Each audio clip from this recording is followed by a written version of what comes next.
and thanks for joining us on Lina TV News. I am Mahmoud Inwa.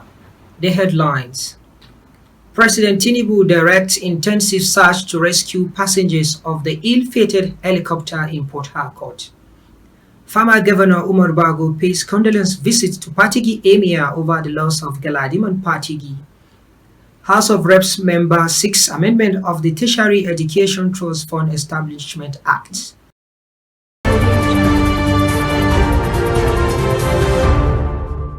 President Bola Ahmed Tinubu has directed an intensification of search and rescue for passengers of the ill-fated helicopter that crashed into the Atlantic near Boni Finima on Thursday in Port Harcourt. The helicopter, operated by East Winds Aviation and registered as 5NBQG, was hired by NNPCL Limited to ferry some contract staff to the NNPCL facility FPSO Noims and Tan. 3 persons were confirmed dead in the crash. The accident occurred at 11:22 a.m. along the waterways in Port Harcourt when the helicopter, a Sikorsky SK-76 with registration 5NBQG and operated by Eastwind Aviation, took off from Port Harcourt Military Base DNPM to the FPSO Noims and Tan oil rig. A total of 8 persons were confirmed on board, said a spokesperson for the Ministry of Aviation and Aerospace Development, Odutayo Oluseyi. Niger State Governor Farmer Mohammed Umar Bago has commiserated with the Emir of Patigi, Kwara State, Alhaji Ibrahim Umar Bologi II, over the death of Galadiman Patigi, and former House of Representatives member representing Edumaro Patigi Federal Constituency, Alhaji Aliyu Bahago Ahmad Patigi. Government House correspondent Aisha Gambo and Azumi reports that former Governor Umar Bago, who paid a condolence visit to the family members of the deceased, urged them to take solace in Allah as He gives and takes life at His will. He described the deceased as a man of dignity who played a significant role in nation building, especially when he served as a lawmaker in the Green Chamber between 2007 and 2019. Former Governor Umar Bago also recounted that and commended the contributions of late Aliyu Ahmad Patigi in the education sector, particularly the establishment of Ahmad Patigi University, while praying to Allah to forgive the shortcomings of the deceased and grant him entry to Al-Jannah Firdaus. The former governor also prayed for Allah's comfort to the immediate and extended family of the deceased, as well as the Patigi Emirate Council. The late Alhaji Aliyu Ahmad Bahago founded Ahmad Patigi University and a 3-time House of Representatives member representing Edumoro Patigi Federal Constituency between 2009 and 2019.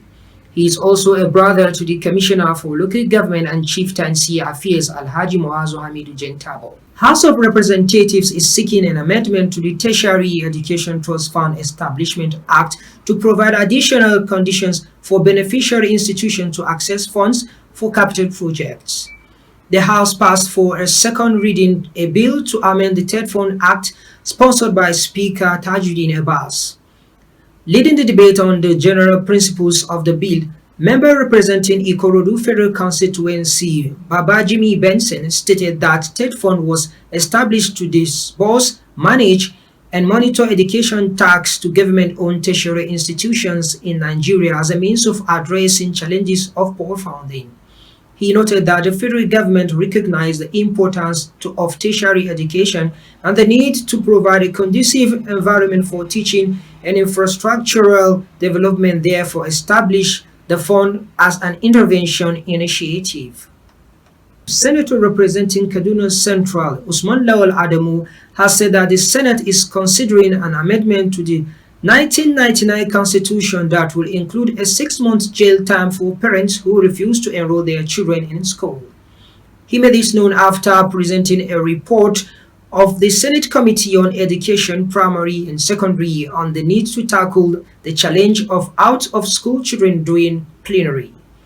Adamu, who chaired the committee, said they are proposing a 6-month jail term for parents who refuse to send their children to school, adding that they must to term with the fact that education is key.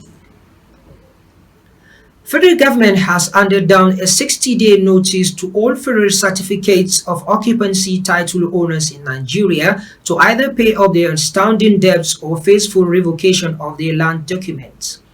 Speaking at the 29th Conference of Directors of Lands in Abuja, Minister of Housing and Urban Development Ahmad Dangiwa stated that the persistent failure of the concerned persons to comply had resulted in the loss of trillions of naira in revenue of the federal government.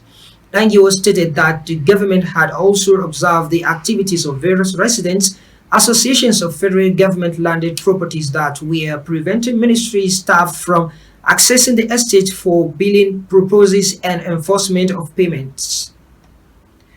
And that concludes our today's bulletin on Lina TV News. Do well to follow us on all our social media handles on Lina TV 247. You can also visit our website on www.linatv.com.ng.